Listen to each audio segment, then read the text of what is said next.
করুণ দশা তোর হয়েছে। শেষ পর্যন্ত ক্লিকবেট থাম্বনেল খেলে তোকে ভিউজ কামাতে হচ্ছে, তাই না রে? কারণ এখন আর নোংরামি নষ্টমি দেখাতে পারছিস না। তোকে আমি বলেছিলাম যতদিন তোর চ্যানেলে নোংরামি নষ্টামি আছে ততদিন তোর ভিউজ, তারপরে তোর ভিউজ আস্তে আস্তে নেমে যাবে। তোর মুখেই তো কথা, তুই বলেছিলি আর তোর কিছু পোষা দালাল চেলা চামুন্ডরা বলেছিল যে আজকে নাকি তোর মুখ না দেখিয়ে তোর কথা না বলে সন্দীপের ঘরে টাইলস, সন্দীপের ঘরে পাথর, হ্যাঁ, এবং ফার্নিচার কিছুই আসবে না। কিন্তু দেখ, ওর ঘরে সুসজ্জিত ফার্নিচার বল, টাইলস বল, পাথর বল খুব সুন্দর করে বসেছে এবং ঘরটা এত ভালো লাগছে। এলাইভাবে ও লাইভ লিড করছে, এটাই ওর পাওনা। আর তুই দেখবি আর চলবি, কারণ তোর এইটাই অবশিষ্ট রয়েছে। তোর মনে হচ্ছে না, ইস আমি যদি ওই বাড়িতে থাকতে পারতাম তাহলে আজকে এই এলাই জীবনযাপন আমি নিজে করতে পারতাম? মনে হচ্ছে না? মনে হচ্ছে। 100 কেন 200% মনে হচ্ছে, কিন্তু করার আর কিছু নেই। আজকে তুই এবং তোর চেলাচামুন্ডারা বলেছিলি যে সন্দীপ নাকি তোর মুখ ভাঙিয়ে খায়। আজকে সন্দীপ তার মন থেকে তো তোকে চিরতরে মুছে দিয়েছে এবং প্লে বাটন থেকেও মুছে দিয়েছে। অ্যাপ্রিসিয়েট করি ওকে তার জন্য। বিশ্বাস কর, দারুণ কাজ করেছে। এটার করার দরকার ছিল। কারণ কি জানিস তো, যার কোনো অস্তিত্বই নেই যেই বাড়িতে, তার অস্তিত্ব ওই প্লে বাটনে ঝুলবে কেন? যেই প্লে বাটনের নামে তোর এখন কোনো অস্তিত্বই নেই, তাই না? তো সেখানে ঝুলবে কেন? সেখানে সন্দীপ এবং সন্দীপই থাকবে। আজকে দেখ, সন্দীপের ছেলে যে পরবারিশগুলো হচ্ছে, হ্যাঁ ওটা সন্দীপের ছেলেই। কারণ তুই কোনো ওখানে নাম নিশান রাখিসনি। জন্ম দিলেই মা হওয়া যায় না রে। তুই শুধু তোর ছেলেকে জন্মটাই দিয়েছিস, আর কিছুই করতে পারিসনি তার জন্য। কারণ বারংবার তোর ভিডিওতেই ধরা পড়েছে যে তোর ছেলেকে তুই ঘরের মধ্যে কখনো বন্দি করে রেখেছিস, ঘরের মধ্যে কখনো আটকে রেখেছিস, এই করে রেখেছিস, কখনো বেঁধে রেখেছিস। আমরাও সন্তান মানুষ করেছি, হ্যাঁ তোর তো পুরো প্রথম সন্তান, আমরাও মানুষ করেছি, কিন্তু তোর মতন এরকম করে মানুষ করিনি। নিজের তখনকার শরীরের স্ট্রাকচারটা দেখবি এবং এখনকার শরীরের স্ট্রাকচারটা দেখবি। কারণ তখন তুই একটা সভ্য ভদ্র বাড়ির বউ ছিলি, তাই সেই অনুযায়ী তোকে দেখতেও ভালো লাগতো। এখন তুই 12 ভাতারই হয়ে গেছিস, তাই তোকে দেখতে পুরো একটা ঢুপসি কুমড়োর মতো লাগে। হ্যাঁ, তো চলো ভিডিও আগে ঢুকি, ইন্ট্রোটা দিতেই ভুলে গেছি। তো হ্যালো বন্ধুরা, তোমরা সবাই কেমন আছো? আশা করছি তোমরা খুব ভালো আছো, আমি খুব ভালো আছি। তো এবার বলি, তুই বড় কপতে ছিলি না যে ছেলে তোর কাছে আনবি, ছেলে তোর কাছে থাকবে, ছেলে তোর কাছে ভালো থাকবে, ছেলে তার মানে প্রথম প্রায়োরিটি তোর। কোথায় ছেলে? ওই ছেলে তোর কাছেও আসবে না। আজকে ছেলের পারভারিশ দেখেছিস? আজকে সন্দীপ যখন ওর ছেলেকে নিয়ে একটু পিকনিক করছে, ওটা কি পিকনিক না, ওটা কিন্তু কন্টেন্ট। হ্যাঁ অবশ্যই কন্টেন্ট। তাছাড়াও ছেলেকে একটু আনন্দ দেওয়া। আজকে পাস্তা বানিয়ে খাওয়াচ্ছে, কিন্তু দেখ ও কিন্তু একা খায়নি, যে ওর বন্ধুদের ডেকে নিয়ে আসি। কারা তারা বন্ধু? দিদা, দাদু। এটা হচ্ছে পারভারিশ, যেটা তোর কাছ থেকে কিন্তু পাইনি, তুই বলতে পারবি না। কারণ তুই যেই সময় ওই বাড়ি থেকে বেরিয়েছিলি সেই সময় ওর বোঝদারগুলো এতটা হয়নি। কারণ ওই শিক্ষা তখনও কিন্তু পাইনি। কারণ বাচ্চাটা তখন বড় থেকে ছোট থেকে বড় হয় না, তখন না আমরা নিত্য নতুন জিনিস শেখাই, আর সেই শেখার মধ্যেই কিন্তু সব কিছু আছে। বুঝতে পারলি কি না? আজকে তোর ক্লিকবেট থাম্বনেল খেলতে হচ্ছে, কারণ সন্দীপকে নিয়ে বলার আর কিছু নেই তোর। এখন আমরা যেগুলো ভিডিও করবো সেগুলো নিয়ে তোকে বলতে হবে। হ্যাঁ, তোকে ফ্ল্যাটের মালিক তাড়িয়ে দেয়নি, ঠিকই তাড়িয়ে দেয়নি, কিন্তু দেখিস কোনদিন আবার তাড়িয়ে না দেয়।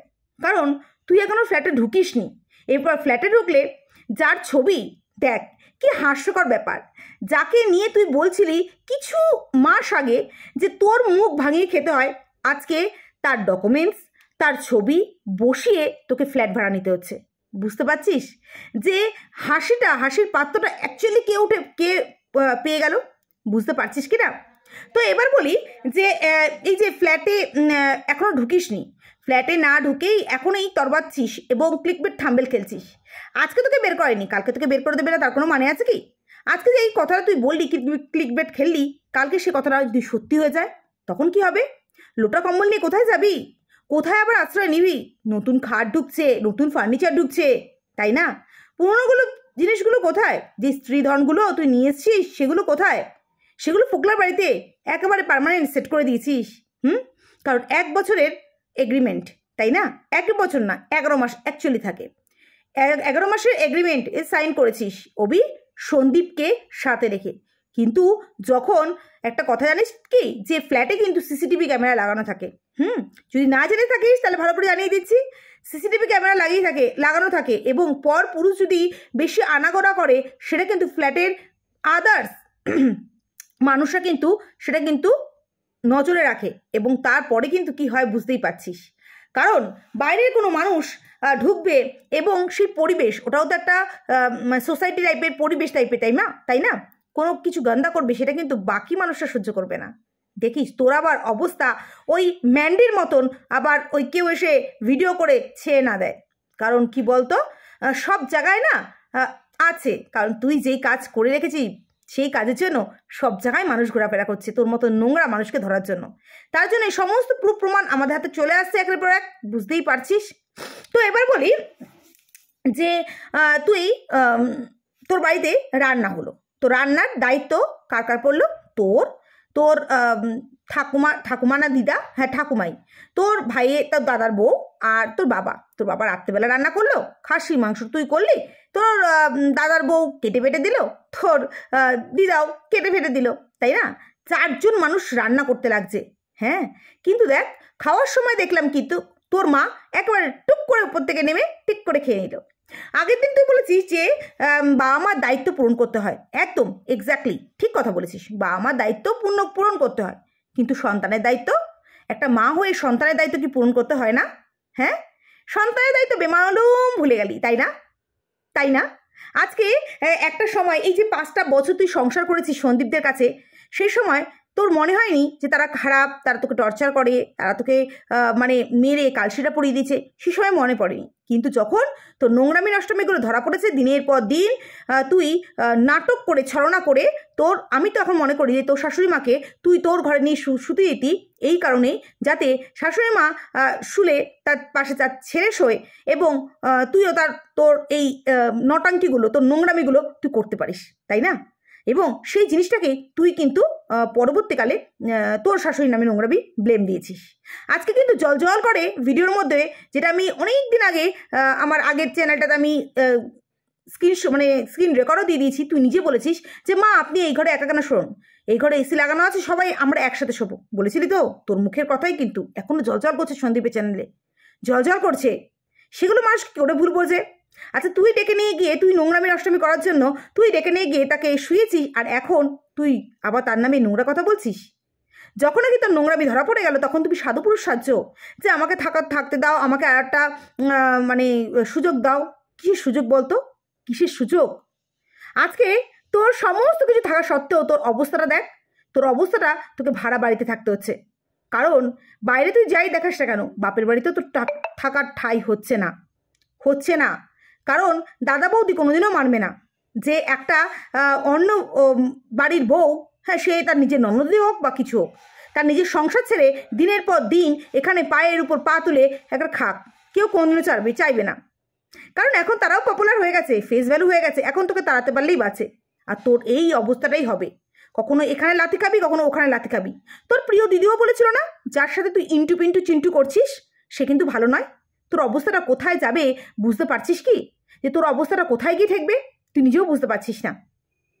এবার বলি যে আজকে এই যে সন্দীপদের বাড়িতে তুই ভিডিও করতি, তুই নিজেকে বলতি না যে আমি ভিডিও করতাম, আমার জন্য, আমার ফেসের জন্য এত পপুলারিটি হয়েছে। প্রথমে তো বলি সবাই জানে যে কিসের জন্য তোদের ফেস ভ্যালু হয়েছে, আর দ্বিতীয়ত হচ্ছে এক সেকেন্ড, আর দ্বিতীয়ত হচ্ছে যে ওদের বাড়ি প্রাকৃতিক পরিবেশ এত সুন্দর যে সেটার জন্যই কিন্তু তোর ভিডিওতে ভিউজ হতো। শুধুমাত্র তোর থোবড়া দেখে না, তোর থোবড়া এমন কি আছে রে, হাজার হাজার মানুষ ইউটিউব চ্যানেল খুলে রেখেছে, কই তারা ভাইরাল হয় না? কারণ তোদের বাড়িতে একজন পপুলার মুখ ছিল, তার জন্যই কিন্তু তোরা ভাইরাল হয়েছিস। তার জন্যই ভাইরাল হয়েছিস। আজকে ছেলে দেখ তোর নাম নেয় না, ছেলের মুখে, কিষাণুর মুখে তোর নাম শুনতে দেখি না একবারও, কিন্তু ও বলে না যে মায়ের কাছে যাবো বা মায়ের জন্য মন খারাপ করছে। দিব্যি আছে ছেলে, বললাম না তুই শুধু জন্মটাই দিয়েছিস, জন্ম দিলে মা হওয়া যায় না রে। আজকে তার মা হয়ে উঠেছে কে জানিস তো? তার ঠাকুমা।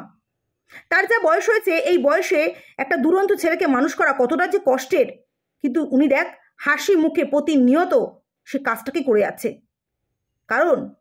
কারণ কি জানিস তো? কারণ এই ছোট্ট শিশুটা তাদের কাছে সব, জান প্রাণ সব।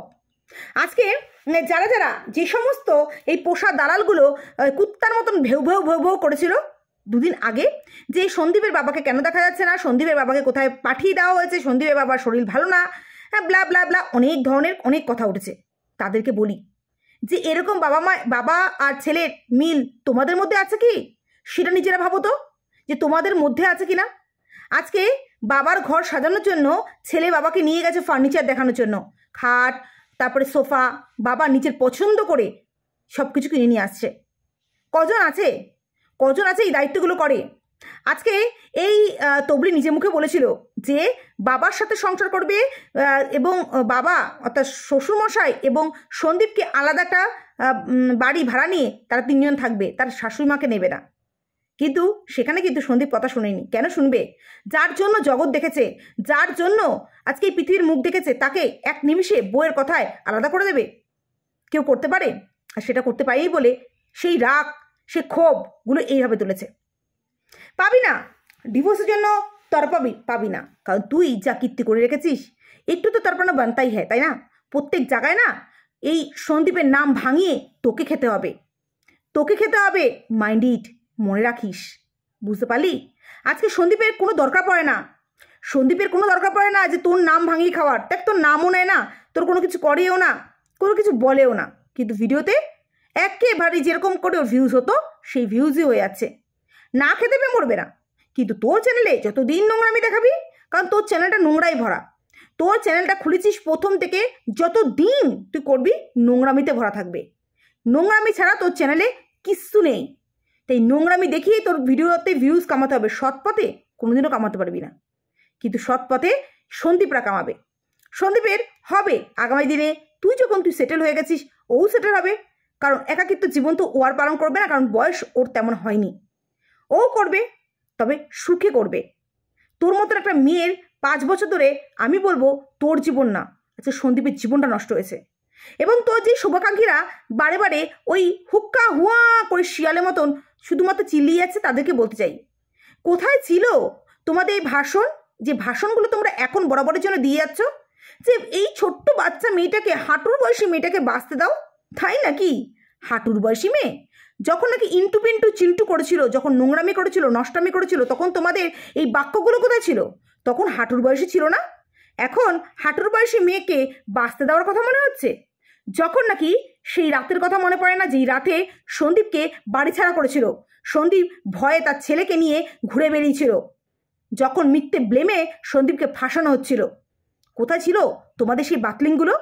নিজের শরীরটাকে প্রদান করার জন্য যখন নাকি বাড়ি ছেড়ে চলে গেছিল, কোথায় ছিল তোমাদের ডায়লগ?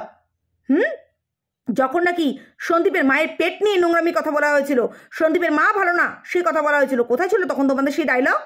এখন সে হয়ে গেছে হাঁটুর বয়সী মেয়ে, মনে পড়ে না সেই কথাগুলো? আজকে যখন নাকি মাল রিকভারি করতে গেল, যখন নাকি এর আগে আরেকবার গেল, কই ছেলের কথা তো বলো না, বা ছেলেকে টাচ করলো না। যখন কোর্টে গেল তখন তো ছেলেকে টাচ করলো না। কোথায় ছিল তখন তোমাদের এই ডায়লগ? হ্যাঁ, কারণ সে নিজের মুখেই বলেছে যে আমার ছেলেকে তোকে দান করলাম, আমার ছেলেকে আমি নেব না, আমার ছেলেকে ভাঙি তুই রেভিনিউ খা। সেই জিনিসটা কিন্তু সন্দীপের কাছে সুন্দর করে সুসজ্জিতভাবে আছে। তখন তোমাদের এই হাঁটুর বয়সী বাচ্চা মেয়েটা কোথায় ছিল? তখন বাচ্চা মেয়ে তখন বাচ্চা ছিল না, তখন ধাড়ি ছিল। এখন সে ছোট্ট বাচ্চা হয়ে গেছে না? যাও, যাদের কাছে বাচ্চা মনে হচ্ছে তারা বরং বাড়িতে নিয়ে পোষো। হ্যাঁ, ও পোষারই যোগ্য, কারণ কোনোদিনও কারোর কাছে পার্মানেন্ট থাকার মতন মেয়েও নয়। আজকে তোমরা যেই সব ডায়লগগুলো দিচ্ছ, তারা কি পারবে তাদের ঘরের সন্তানদের, যখন তোমাদের ছেলে বউ আসবে বা তোমাদের মেয়েরা এরকম নোংরামি বা নষ্টামি করলে, তাদেরকে তুলে নিতে পারবে? বুকে হাত দিয়ে বলো তো। আসলে কি জানো তো, আমরা অন্যকে বলার সময় অনেক কিছু বলতে পারি, কিন্তু নিজের কখন করার সময় করতে পারি না। এটা হয় না, এটা ইম্পসিবল। তো এখানে বলি যে তোমাদের এই ডায়লগগুলো তোমাদের কাছেই রাখো, আজকে নোংরামি নষ্টমি করার সময়গুলো মনে ছিল না। তখন যদি মনে হতো তাহলে বলতাম যে চলো এখন এই জিনিসগুলো করছি না, এগুলো মানে ওকে এবার ছেড়ে দেওয়া হোক। আজকে একটা ছেলের মন থেকে আজকে একটা সুন্দর লাইভলি তারা করছিল। আজকে সন্দীপ যে এই জিনিসগুলো করছে, ওর কষ্ট হচ্ছে না? ওর কষ্ট তোমরা দেখো না, কারণ ও তো ছেলে, ও তো কাঁদতে পারে না, ও তো মনের কষ্টটা বলতে পারে না, তাই ওর কষ্টগুলো হয় না, তাই না? তোমাদের মনে এই জিনিসগুলোই মনে হয়, কিন্তু ওরও একটা মন আছে, ও একটা মানুষ, ও রক্ত মাংসে গড়া একটা মানুষ। এটা মাইন্ডেড, এটা মাথায় রেখো তোমরা, ঠিক আছে? আজকে ওর অবস্থাটা হয়েছে যে ফ্ল্যাট ভাড়া নিয়ে এখন থাকতে হবে। দেখো আগামী দিনে কত নোংরামি না করে, নোংরামি তো করবেই। ফ্ল্যাট ভাড়া নিয়ে একা একটা মেয়ে